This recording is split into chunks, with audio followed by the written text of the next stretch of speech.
Next अब हम जो बात करने वाले हैं that is chapter number 12 disease of skin and subcutaneous tissue. इसमें एलसीडीज़ के कोड आते हैं। तो इसमें जो सबसे पहले हम बात करेंगे वो है प्रेशर अल्सर की। प्रेशर अल्सर्स जो होते हैं वो स्टेजेस में होते हैं, stage 1, 2, 3 and 4 and so on. तो हम देखते हैं कि डॉक्यूमेंटेशन में कौन सी स्टेज में प्रेशर अल्सर है, उस स्टेज के अकॉर्डिंग हम कोडिंग देते हैं एंड किस लोकेशन पर है, लोकेशन देखकर स्टेज देखकर इस हिसाब से कोड्स दिए जाते हैं।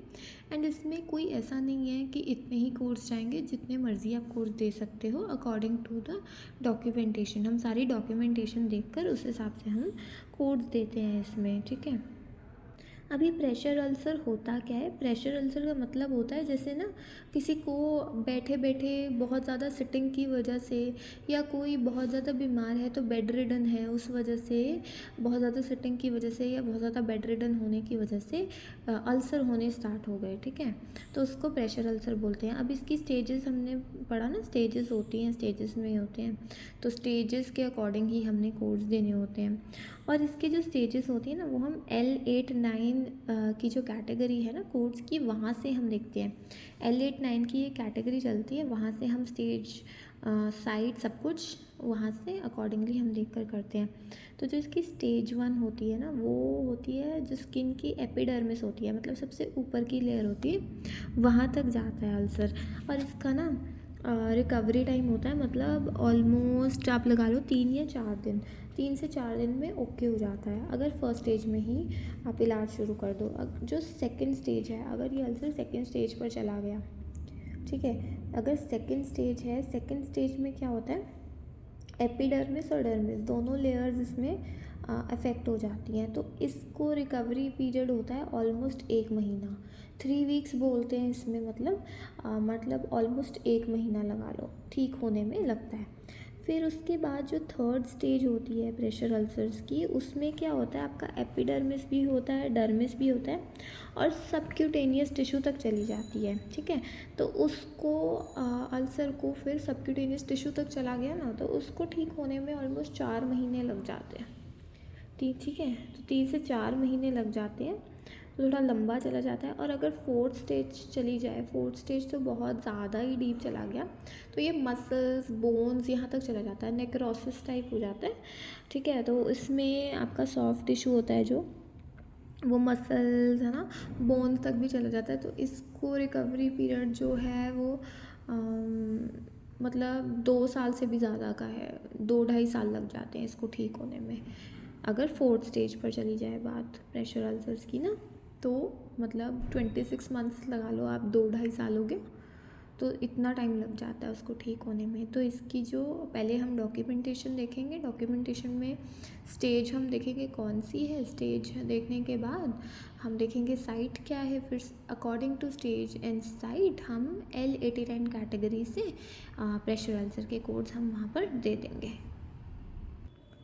अब प्रेशर अल्सर में जो हम नेक्स्ट कैटेगरी पढ़ेंगे वो है अनस्टेजेबल प्रेशर अल्सर।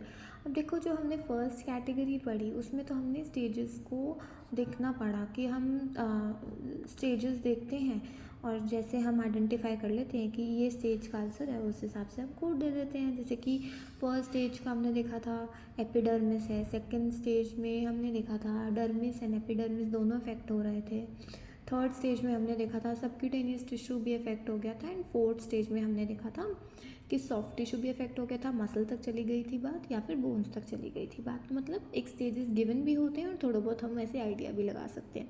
लेकिन अब एक कैटेगरी ऐसी भी है जैसे कि ये सेकंड कैटेगरी, जिसमें अनस्टेजेबल प्रेशर अल्सर है। इसमें इसको ये किसके लिए यूज़ किया जाता है, ये उसके लिए यूज़ किया जाता है जिसमें हम स्टेज को आइडेंटिफाई ही नहीं कर पा रहे। प्रेशर अल्सर गिवन है बट डॉक्यूमेंटेशन में कहीं स्पेसिफिकली मेंशन्ड ही नहीं है कि कौन सी स्टेज का प्रेशर अल्सर है। तो उस केस में हम इसमें कौन सा कोड देते हैं, उस स्टेज में हम इसको अनस्पेसिफाइड स्टेज का कोड देंगे, ठीक है। यहाँ पर हम L89 पॉइंट समथिंग समथिंग ऐसे करके वहाँ पर अकॉर्डिंगली हम देखकर अनस्पेसिफाइड स्टेज के कोड देंगे, जहाँ पर स्टेज डॉक्यूमेंटेशन में प्रॉपरली मेंशन नहीं है, अनस्पेसिफाइड है, तो अनस्पेसिफाइड कोड देंगे, सिंपल, ठीक है। अच्छा, नेक्स्ट में क्या बताया है, डॉक्यूमेंटेड प्रेशर अल्सर स्टेज। तो इसमें यही बताया है कि अगर आपके वैसे तो स्टेजेस गिवन है डॉक्यूमेंट्स में, तो आप स्टेज के अकॉर्डिंग जो कोड बनेगा वो दोगे। अगर स्टेज मेंशन नहीं है तो हम ऐसे वाले कोड देंगे, अनस्पेसिफाइड स्टेज वाले। लेकिन नेक्स्ट पैराग्राफ में ये बताया गया है कि अगर स्टेज मेंशन नहीं है तो जो प्रोवाइडर है उसको हमेशा क्वेरी करनी चाहिए कि ऐसे ऐसे करके स्टेज मेंशन नहीं है, तो प्रोवाइडर शुड बी क्वेरीड। ठीक है, ये बताया गया है। अब हम नेक्स्ट कैटेगरी की तरफ चलेंगे। नेक्स्ट में क्या बताया हुआ है, patients admitted with pressure ulcer documented as healed. तो अगर यहाँ पर है कि पेशेंट को एडमिट किया हुआ है और वहाँ पर लिखा हुआ है कि जो प्रेशर अल्सर है वो प्रॉपर्ली हील हो चुका है, तो कोई भी कोड हम असाइन नहीं करेंगे, क्योंकि वो तो ऑलरेडी ठीक हो चुका है ना, तो फिर कोड क्यों देना है। नेक्स्ट है pressure ulcer documented as healing. एक तो है हील्ड, दोनों में डिफरेंस देखो। हील्ड ठीक हो चुका है, वहाँ पर कोई कोड नहीं देना। एक है अभी हीलिंग चल रही है, वहाँ पर क्या कोड देना है, कौन सी स्टेज है हीलिंग की, वो वाला कोड देना है। ठीक है, जहाँ पर ये डॉक्यूमेंटेशन दी हुआ है कि हीलिंग स्टेज पर है, तो कौन सी स्टेज है हीलिंग की, वो वाले प्रेशर अल्सर का कोड दे देना है।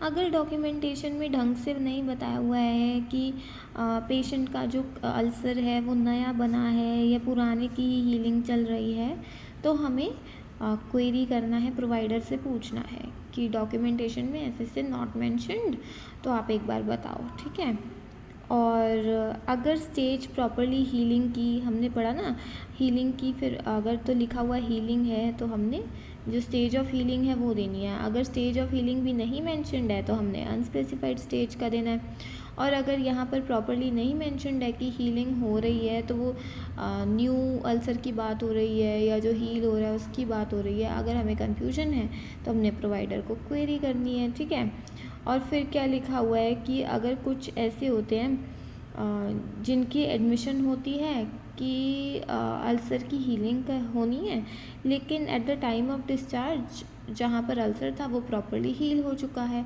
फिर कौन सा कोड देना है, फिर कोड देना है कि जब टाइम ऑफ एडमिशन पे जौन सी स्टेज थी ना अल्सर की, उसका कोड जाएगा। ठीक है, नेक्स्ट कैटेगरी में बात की हुई है कि पेशेंट को जब एडमिट किया तब उसका कोई और स्टेज था अल्सर का, और जब वो हॉस्पिटल में रहा तो स्टेज बढ़ के नेक्स्ट स्टेज हायर स्टेज पर चला गया।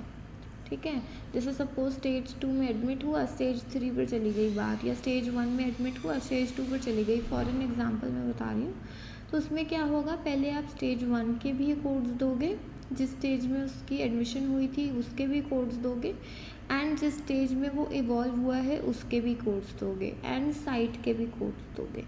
ठीक है, नेक्स्ट जो बात है वो है pressure induced deep tissue damage. ठीक है, इसका अलग से कोड होता है, इसका प्रेशर अल्सर्स वगैरह वाले कोड नहीं है, इसके अलग से कोड होता है, यही हेडिंग का कोड होता है, pressure induced deep tissue damage. ठीक है, वो देंगे, ये वाला कोड होता है। ठीक है, इधर कैटेगरी में, इस कैटेगरी में से pressure induced deep tissue damage वाला कोड होता है, इसके लिए हम ये देंगे। इसके साथ आपका प्रेशर अल्सर्स का टॉपिक जो है, फर्स्ट टॉपिक इस चैप्टर का, 12th चैप्टर का कंप्लीट होता है।